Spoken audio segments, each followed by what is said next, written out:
Police have arrested business tycoon Deepak Bhardwaj's son Nitesh in connection with the murder of the business tycoon. We'll go across to Bhavtosh Singh joining us with the details. Bhavtosh, there was always the needle of suspicion on the son, wasn't it? And now the police have enough evidence apparently to know that he is the one who masterminded this murder. Yes, Anand. In fact, it's a very complicated case where one of the reasons being cited by the police is the family fight as to who will control real estate in the capital worth at least 3,000 crore rupees.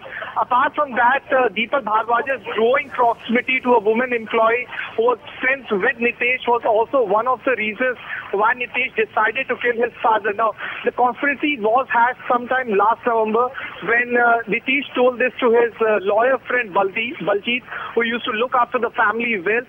He said that that he was fearing that his father might give the entire wealth to this woman employee. He also realized that his father was opening at least 4 hotels in United States and was leaving country after Holi, and he decided to carry out a very well-planned murder. Now, first he got in touch with this lawyer, and through this lawyer he got in touch with this hairstyle godman who is still on run. It's being said that he will be arrested by late this evening. In fact, raids are being conducted somewhere near Karnataka, Tamil Nadu border where the police believe that he is hiding. This godman then hired Purushottam and another contract killer, Sunil. They then got a Skoda car in which they drove to the farmhouse. A recce was conducted on at least 2 occasions.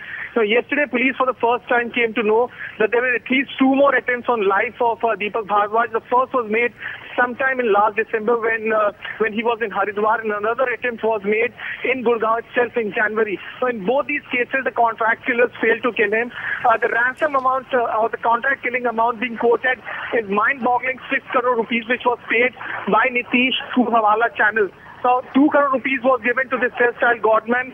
Rest of the amount was given to the lawyer and also to the contract killers.